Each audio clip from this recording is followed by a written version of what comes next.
பத்தவங்க செஞ்ச புண்ணியந்தான் பிள்ளைங்களை வந்து சேருமையா. உத்தமரு ரொம்ப வசந்தவரு என்ன பெத்தவரு இந்த பெரியவரு. அவரை போல எங்காரும் இல்லை அலசிப்பாரு நீ உலகத்துல. அண்ணனையா அண்ணனையா அன்பு உள்ள மன்னனையா.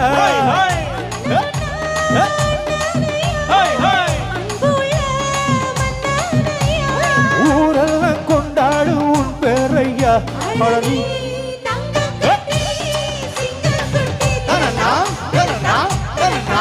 நீங்க பொட்டு வச்ச தங்க குடம் ஊருக்கு நீ மகுடம். நாங்க தொட்டு தொட்டு இழுத்து வரோம்